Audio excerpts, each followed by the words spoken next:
Assalamualaikum warahmatullahi wabarakatuh. Alhamdulillahirabbil alamin. Arsala rasulahu bil huda wa dinil haq. Liyudhhirahu 'ala dini kulli wa kafa billahi syahida.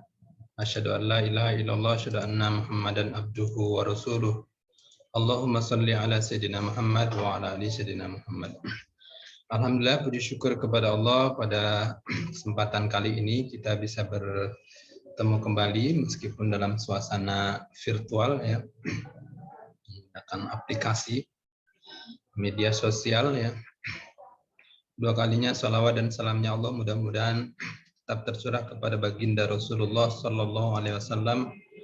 Beliau adalah qudwah hasanah, beliau adalah suri tauladan yang baik yang kita harapkan syafaatnya di yaumil qiyamah.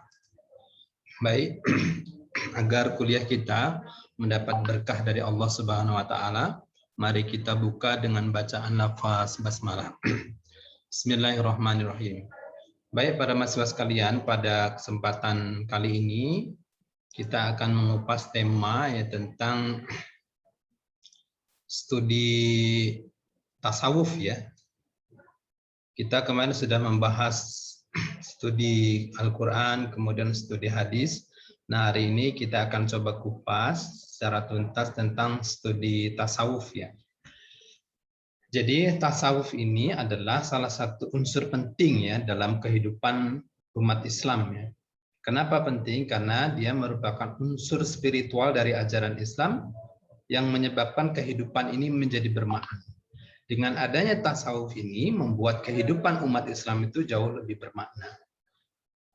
Kenapa? Karena tasawuf memang sebenarnya kalau dari definisi memang tasawuf ini belum terdefinisikan secara tegas ya di masa awal kelahiran Islam ya.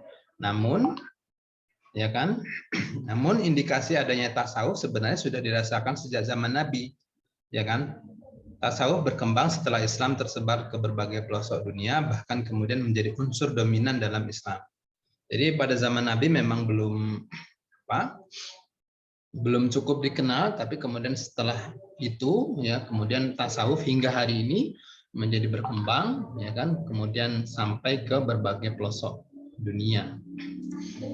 Nah, coba kita lihat sebenarnya apa sih pengertian dari dan asal-usul dari tasawuf itu sendiri. Tasawuf itu kita sering mengenal juga dengan istilah sufisme ya. Tasawuf atau sufisme ya. Itu sebenarnya berasal dari bahasa Arabnya, yakni tasawuf ya. Tasawuf sendiri memiliki banyak pengertian ya sesuai dengan asal-usul kata ya. Jadi pengertian tasawuf ini tidak ada yang baku ya. Kenapa? Karena tergantung dari asal-usul kata tersebutnya. Di antaranya apa? Di antaranya ada yang menyebut tasawuf itu berasal dari kata sofa ya, atau berarti suci. Kenapa disebut sofa? Kenapa disebut suci? Karena kesucian batin para sufi dan kebersihan tindakannya. Nah, ini makanya tasawuf asal katanya adalah sofa ya. Ada yang membuat definisi dia sofa atau suci ya. Kenapa disebut suci ya? Karena kesucian batin ya para sufi dan kebersihan tindakannya. Jadi makanya kalau orang kita kenal dengan istilah sufi itu pasti yang kita ingat itu kesucian hati ya kan, kesederhanaan ya, kebersihan hati, kemudian akhlak yang baik ya, dan seterusnya dan seterusnya. Itu sufi. Bukan definisi kita. Kalau kita mendefinisikan sufi itu suka film India biasanya ya. Tapi suci di sini maksudnya adalah sufi di sini dari asal kata sofa atau suci itu adalah karena kesucian batin dari sufi dan kebersihan tindakannya. Kemudian istilah atau pengertian yang kedua adalah sof atau barisan. Jadi yang pertama adalah sofa atau suci, kemudian yang kedua pengertian yang kedua adalah sof atau barisan. Karena kenapa disebut barisan? Karena para sufi ini memiliki iman yang kuatnya, jiwanya bersih, ya, dan senantiasa memilih barisan terdepan dalam sholat berjamaah. Nah, ini soft ya, barisan. Ya, maka sufi di sini atau tasawuf di sini adalah asal katanya berasal atau pengertian selanjutnya adalah soft atau barisan. Karena para sufi ini memiliki iman yang sangat kuat, memiliki jiwa yang bersih, dan senantiasa memilih barisan terdepan. Makanya shaf ya. Dalam sholat jamaah dia selalu di depan. Makanya dia pengertian tasawuf ini yang kedua adalah shaf atau barisan. Kemudian pengertian yang ketiga adalah saufanah, yakni sejenis buah-buahan kecil ya berbulu yang banyak tumbuh di padang pasir Jazirah Arabia. Jadi pengertian ini saufanah ya, sejenis buah-buahan kecil ya yang ada di Jazirah Arab. Kemudian pengertian selanjutnya adalah sufah atau serambi tampak duduk ya, serambi ya, yakni sufah Masjid Nabawi di Madinah yang disediakan bagi para tunawisma dan kalangan muhajirin di masa Rasulullah SAW. Jadi ada sufah atau serambi ya. Tuh. Kemudian ada lagi selanjutnya pengertian selanjutnya adalah sofwah yang terpilih atau yang terbaik. Sofwah ya, yang terpilih atau terbaik. Sufi adalah orang yang terpilih di antara hamba-hamba Allah Subhanahu wa taala. Jadi tasawuf ini pengertian selanjutnya adalah sofwah, yakni orang-orang yang terbaik atau orang-orang yang terpilih ya di antara ciptaan Allah Subhanahu wa taala. Kemudian selanjutnya ada pengertian selanjutnya yakni suf ya, itu atau bulu domba. Suf itu bulu domba. Karena para sufi memakai pakaian dari bulu domba atau kain wol ya, yang kasar ya sebagai lambang kerendahan hati untuk menghindari sikap sombong, di samping untuk menerangkan jiwa serta meninggalkan usaha-usaha yang bersifat duniawi. Jadi suf ini pengertian selanjutnya itu adalah bulu domba atau kain wol ya, yang kasar ini identik ya sebagai lambang kerendahan hati ya kan, karena para sufi dulu juga suka memakai pakaian atau bulu domba yang kasar ya sebagai bentuk kerendahan hati. Itu diantaranya pengertian tasawuf ya, pengertian sufi ya, dari ternyata banyak pengertiannya. Maka di awal tadi memang tasawuf sendiri itu tidak secara tegas ya, belum terdefinisikan secara tegas dan jelas, makanya ini banyak pengertian-pengertian. Lalu para mahasiswa sekalian, paling tidak ada dua hal pokok tentang tasawuf yang disepakati oleh semua pihak. Karena definisi yang sangat banyak ya, karena semuanya juga punya definisi masing-masing, tapi paling tidak ada dua hal pokok ya yang disepakati oleh semua pihak tentang tasawuf. Yang pertama adalah kesucian jiwa untuk menghadap Allah sebagai zat yang maha suci. Ini semuanya sepakat tentang dua hal ini. Kemudian yang kedua adalah adanya upaya pendekatan diri secara individu kepada Allah ya. Kemudian kedua pokok tasawuf ini mengacu pada pesan dalam Al-Quran. Di antaranya ya dalam surat Al-A'la ya. Sesungguhnya beruntung orang-orang yang menyucikan diri dengan beriman dan mengingat nama Tuhannya lalu dia sholat. Jadi poin penting dari tasawuf ini adalah sebuah upaya mensucikan jiwa ya dari kehidupan duniawi ya kan, dari segala kemewahan ya. Dia adalah maka dua hal pokok ini adalah kesucian jiwa untuk menghadap Allah sebagai zat yang maha suci. Kemudian yang kedua adalah upaya pendekatan diri secara individu kepada Allah Subhanahu wa taala. Jadi clear ya kalau kita melihat kesepakatan dua hal ini, bahwa tasawuf ini adalah sebuah upaya ya. Sebuah upaya mensucikan jiwa ya untuk menghadap Allah Subhanahu wa taala sebagai zat yang maha suci, dan kemudian juga sebagai upaya pendekatan diri ya secara individu kepada Allah Subhanahu wa taala. Nah, ini diantaranya bisa dilihat dalam surat Al-A'la ya. Sesungguhnya beruntung orang-orang yang mensucikan diri dengan beriman dan mengingat nama Tuhannya lalu dia sholat. Jadi tasawuf ini ya adalah orang ya umat Islam ya, dia ingin berupaya mensucikan jiwanya untuk menghadap Allah yang maha suci. Lalu kemudian kita coba lihat sebenarnya apa sih asal-usul tasawuf. Sebagian pendapat mengatakan bahwa paham tasawuf ini adalah merupakan paham yang sudah berkembang sebelum Nabi Muhammad menjadi Rasul. Khususnya orang-orang Islam di daerah Irak dan Iran sekitar abad 8 Masehi. Mereka sebelumnya merupakan orang-orang yang memeluk agama non-Islam atau menganut paham-paham tertentu dan menjauhkan dirinya dari kemewahan dan kesenangan keduniawian ya. Sebagian pendapat lagi mengatakan bahwa asal-usul ajaran tasawuf berasal dari zaman Nabi Muhammad, berasal dari kata yang saya sebutkan tadi.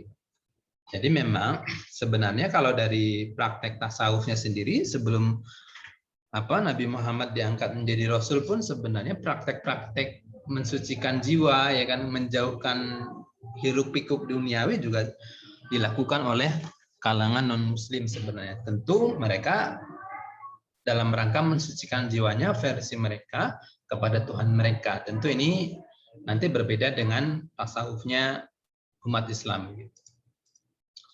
Nah, kita coba lihat apa sebenarnya karakteristik dari tasawuf.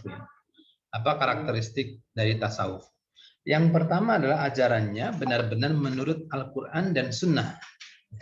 Terikat dan tidak keluar dari ajaran-ajaran syariat Islam ya. Maka karakteristik tasawuf itu dia ajarannya benar-benar menurut Al-Quran dan Sunnah ya. Terikat dan tidak keluar dari ajaran-ajaran syariat.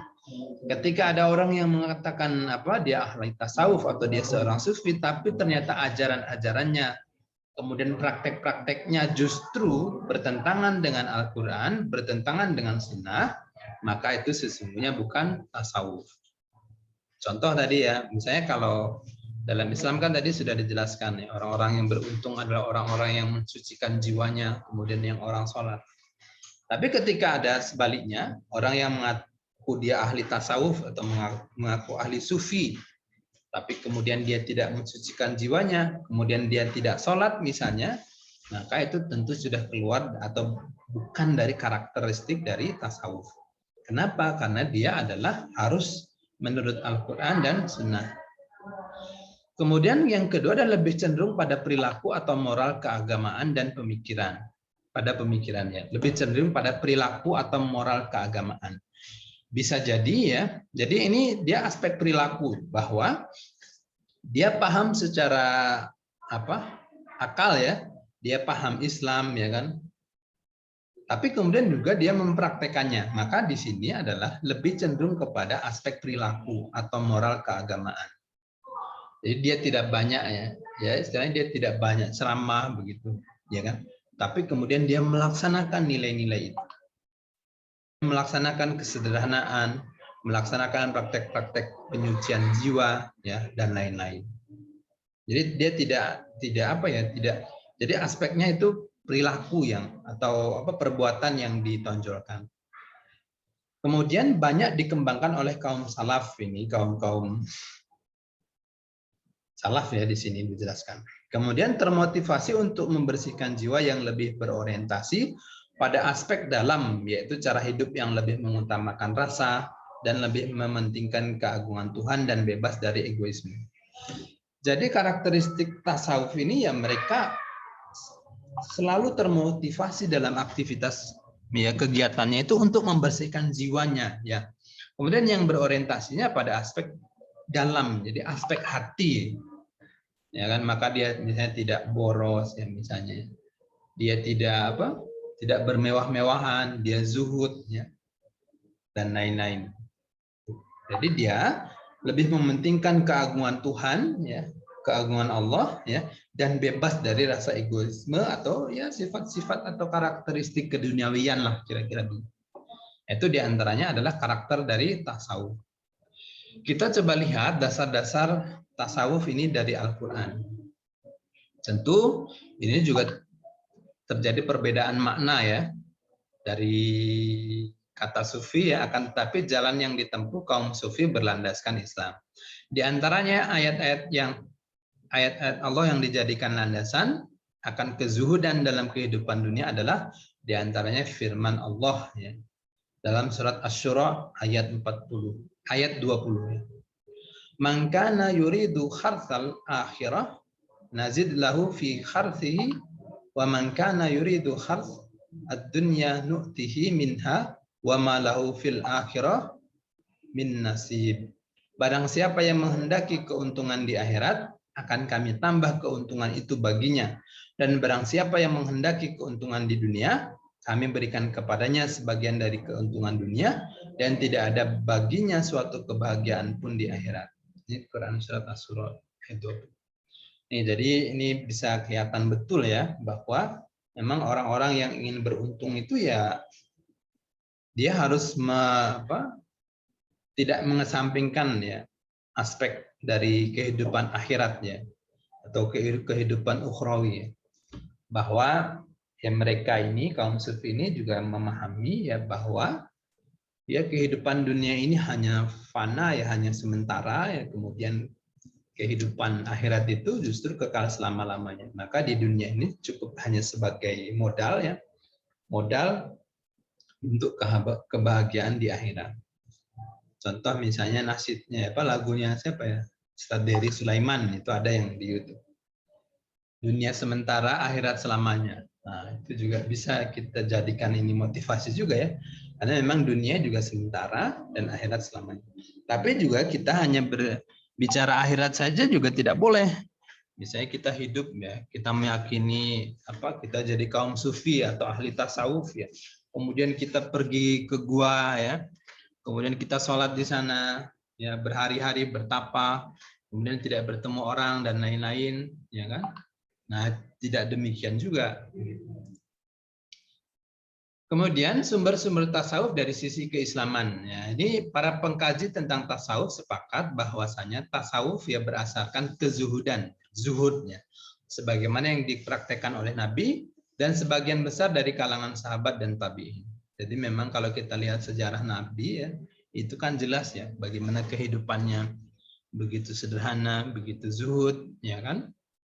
Para sahabat Rasul juga demikian, tabi'in juga demikian ya. Kenapa? Karena kezuhudan ini, zuhudnya atau hidup sederhana lah kita ini ya, merupakan implementasi dari nas-nas Al-Quran dan hadis-hadis Nabi yang berorientasi akhirat dan berusaha untuk menjauhkan diri dari kesenangan duniawi yang berlebihan, yang bertujuan untuk mensucikan diri, bertawakal kepada Allah, takut terhadap ancamannya, mengharapkan rahmat dan ampunan darinya, dan lain sebagainya. Jadi sumber-sumber tasawuf dari sisi keislaman ya. Selanjutnya, di antaranya nas-nas Al-Quran yang memerintahkan orang-orang beriman agar senantiasa berbekal untuk akhirat adalah ada banyak ya. Ini di antaranya surat Al-Hadid ayat 20 ya. Yang artinya ketahuilah bahwa sesungguhnya kehidupan dunia ini hanyalah permainan dan suatu yang melalaikan, perhiasan dan bermegah-megahan antara kamu serta kebanggaan-kebanggaan tentang banyaknya harta dan anak, seperti hujan yang tanamannya mengagumkan para petani. Kemudian tanaman itu menjadi kering dan kamu lihat warnanya kuning, kemudian menjadi hancur. Dan di akhirat nanti ada azab yang keras dan ampunan dari Allah serta keridhaannya. Dan kehidupan dunia ini tidak lain hanyalah kesenangan yang menipu. Nah, ini sudah sangat jelas dan tegas ya ayat ini ya. Begitu menggambarkan ya. Bahwa sesungguhnya kehidupan dunia itu hanyalah permainan. Sebuah permainan, kemudian melalaikan. Ya, kita suka suka perhiasan, bermegah-megahan, saling berbangga-banggaan dengan jabatan ya, kemudian berbangga-bangga dengan harta. Ya seperti hujan yang tanamannya mengagumkan para petani ya. Kemudian pada akhirnya tanaman itu menjadi kering, menjadi kuning, kemudian mati, ya kan? Mati dan hancur. Dan kemudian di akhirat nanti ada azab yang keras dan ampunan dari Allah serta keridhaannya. Dan kehidupan dunia ini tidak lain hanyalah kesenangan yang menipu. Jadi ajaran tasawuf ini mengajarkan kepada umat Islam agar kita selalu rendah hati, agar kita selalu zuhud, bahwa kehidupan duniawi ini ya hanya senda gurau ya, hanya permainan. Maka kemudian kita tidak boleh lalai. Ya. Kenapa? Karena ada kehidupan lain yang lebih kekal, ada kehidupan yang luar biasa, ya, ada surga yang begitu nikmat untuk balasan orang-orang yang beriman, ada neraka yang begitu mengerikan juga sebagai balasan bagi orang-orang yang tidak beriman kepada Allah. Kemudian selanjutnya ayat Al-Quran yang menjadi landasan sebagian tingkatan keadaan para sufi juga tingkatan zuhud ya, misalnya yang banyak diklaim sebagai awal beranjaknya tasawuf ya. Ini katakanlah kesenangan di dunia ini hanya sementara dan akhirat itu lebih baik bagi orang-orang yang bertakwa. Ini ya. Kemudian yang selanjutnya juga tingkatan takwa berlandaskan pada firman Allah pada surat Al-Hujurat ayat 13. Sesungguhnya orang yang paling mulia di antara kamu di sisi Allah ialah orang yang paling takwa di antara kamu. Jadi yang mulia itu bukan yang punya jabatan, bukan yang punya uang banyak, bukan yang berwajah tampan atau cantik, tapi justru dia orang yang paling bertakwa, itu adalah orang yang paling mulia. Kemudian tingkatan tawakal menurut para sufi ini berlandaskan pada firman Allah. Di antaranya surat At-Tolak ayat 3, dan barang siapa bertawakal kepada Allah, niscaya Allah mencukupkan keperluannya. Dan surat Az-Zumar ayat 39, dan hanya kepada Allah lah orang-orang yang beriman itu bertawakal. Jadi sangat jelas dan tegas ya. Kemudian dalam dasar-dasar dari hadis juga sebenarnya ada banyak. Misalnya hadis riwayat Bukhari ya. Jika seorang hamba mendekat kepadaku sejengkal, maka aku mendekatinya sehasta. Hadis ini sangat jelas. Jika seseorang hamba mendekat kepada Allah, ya, mendekat kepadaku sejengkal, maka aku akan mendekatinya sehasta. Jika dia mendekati sehasta, maka aku akan mendekat sedepa. Jika dia datang kepadaku dengan berjalan, maka aku akan datang kepadanya berlari. Nah, ini jelas ya. Jadi kalau orang beriman itu ingin dekat dengan Allah, satu jengkal, maka Allah akan lebih mendekat kepada kita. Ini maka beruntunglah ya kaum para sufi, kaum sufi ya, orang-orang tasawuf ya, yang selalu mendekatkan hatinya kepada Allah Subhanahu wa taala, yang tidak silau dengan kehidupan duniawi. Kemudian dari hadis-hadis juga banyak ya. Kita coba lihat beberapa tokoh ya, tokoh tasawuf ya. Di antaranya adalah siapa? Hasan Basri yang pertama, Hasan Al-Basri. Karakteristik dasar pendiriannya yang paling utama adalah zuhud ya, terhadap kehidupan duniawi, sehingga ia menolak segala kesenangan dan kenikmatan duniawi. Ini contoh tasawuf ya, dalam bidang zuhud ini adalah Hasan Al-Basri. Ya. Jadi dia hidup sederhana, ya. Dia tidak tertarik dengan kehidupan duniawi, dengan segala kesenangan dan kenikmatan duniawi. Itu tokohnya adalah Hasan Al-Basri ya. Kemudian selanjutnya adalah Robi'ah Al-Adawiyah. Nah, ini juga terkenal nih. Banyak juga yang namanya terinspirasi dari sini. Robi'atul Adawiyah atau Robi'ah Al-Adawiyah. Karakteristik ajarannya adalah ia merupakan orang pertama yang mengajarkan al-hub ya, dengan isi dan pengertian yang khas tasawuf.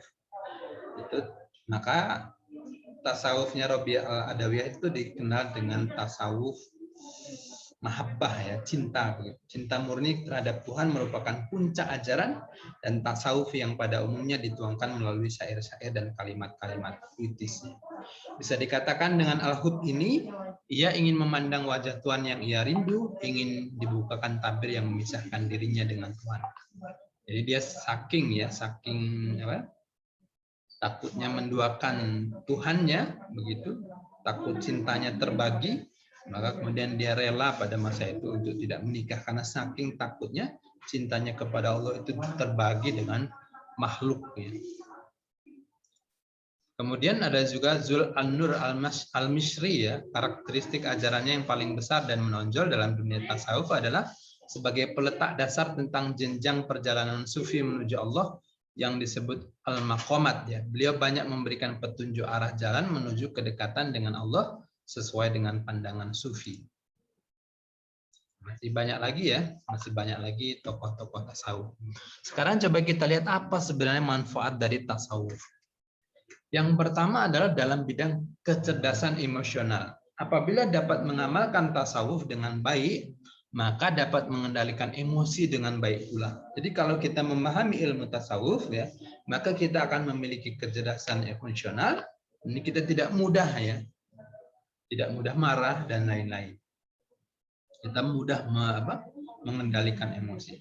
Kemudian dalam bidang kecerdasan spiritual ya tasawuf mengingatkan manusia tentang kematian ya. Agar umat manusia selalu beribadah, beramal soleh serta menjauhi perbuatan maksiat dan kejahatan. Jadi tasawuf ini akan semakin mengingatkan kita terhadap umur ya, terhadap ajal, terhadap kematian. Maka kemudian ketika kita ingat dengan mati, bahwa mati itu sebuah rahasia besar, kita tidak tahu apakah muda ataupun tua ya. Maka kemudian kita karena kita tahu bakal mati, maka kita akan terus beramal soleh. Kemudian dalam bidang agama, tasawuf diperlukan untuk mengamalkan Islam secara kafah serta untuk mengembangkan kerukunan hidup beragama dan integrasi sosial. Kemudian dalam bidang etos kerja juga jelas ya, tasawuf dapat memperkuat etos kerja karena dalam ajaran Islam bekerja itu wajib ya untuk memenuhi keperluan diri sendiri, keluarga dan umat. Dalam bidang pendidikan, tasawuf juga salah satu mata pelajaran atau mata kuliah yang perlu diajarkan ya kan, agar masyarakat yang bersih ya dan maju dan berakhlak baik. Ya, jadi itu tentang penelitian atau studi tasawuf ya, bahwa tasawuf atau sufisme itu adalah sebagai salah satu cabang ilmu yang perlu kita pahami dan juga kita kita lakukan atau kita praktekkan ya. Sebagai orang beriman, bagaimana cara kita mensucikan jiwa, cara kita tidak lalai terhadap duniawi ya kan, kita berbuat atau beramal soleh terus menerus ya, dan seterusnya. Itu mungkin yang bisa saya sampaikan, mudah-mudahan dapat dipahami, mudah-mudahan kita termasuk kaum sufi ya, yang kemudian terus mensucikan diri kita, kemudian menjauhkan dari perbuatan-perbuatan buruk. Saya akhiri, wassalamualaikum warahmatullahi wabarakatuh.